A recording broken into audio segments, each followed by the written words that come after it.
आज है 11 अगस्त और रात्रि से ही बारिश है मोरी में। हालांकि स्कूलों की छुट्टी का कोई आदेश नहीं आया था, तो बच्चे स्वतः ही अपने हिसाब से, पेरेंट्स भी जागरूक हैं, सब लोग देख लेते हैं कि भाई सेफ्टी अपने हाथ में है। और फ़िलहाल की स्थिति ये है, बारिश अभी भी है। और आगे जो मोरी ब्लॉक का एक बहुत बड़ा जो एरिया है, वहाँ तो सड़कें और पैदल के रास्ते भी इस मौसम में बह जाते हैं। तो और ऊंचाई के इलाकों में ये बारिश ज़्यादा भी हो सकती है, क्योंकि बड़ी विभिन्नताओं वाला ब्लॉक है ये।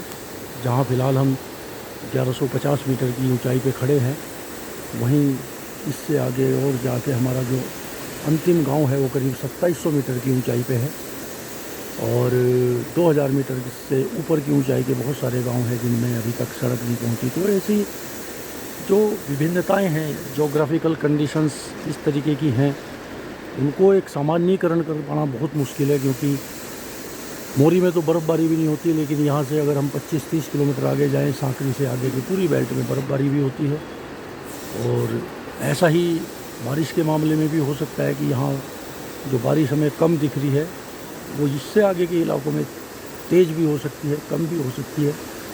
तो आप एक जगह पे बैठ के यहाँ की मौसम, ज्योग्राफी और लिविंग कंडीशंस, बहुत सारी चीज़ें हैं, अंदाज़ा नहीं लगा सकते। तो पूरे ब्लॉक का जायज़ा ज़रूरी हो जाता है किसी भी डिसीजन मेकर के लिए, कि पूरे ब्लॉक को आप देखें, घूमें, तभी आप समझ पाएंगे कि कहाँ किस तरीके की समस्या है। एक बहुत बड़ा इलाका तो आज की डेट में सड़क, रास्तों से, नेटवर्क, बिजली, हर चीज़ से वंचित है। तो यहाँ ब्लॉक हेडक्वार्टर है, तो कम से कम ये इतनी बड़ी समस्या नहीं है। हालांकि बिजली कट लगती है 10-10, 12-12 घंटे, लेकिन अपेक्षाकृत आपकी सप्लाई बनी रहती है, चीज़ें आ जाती हैं यहाँ। गांव में तो आजकल के मौसम में सप्लाई भी आपकी रुक जाती है चीज़ों की, लोगों का आना जाना मुश्किल है। बीमारी के टाइम गांव से नीचे आना, यहाँ तक पहुँच पाना।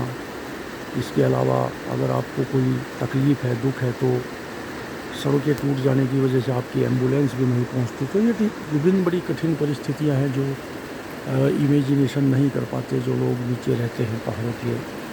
क्या कठिनाई हो सकती है अलग अलग वेदर कंडीशंस में।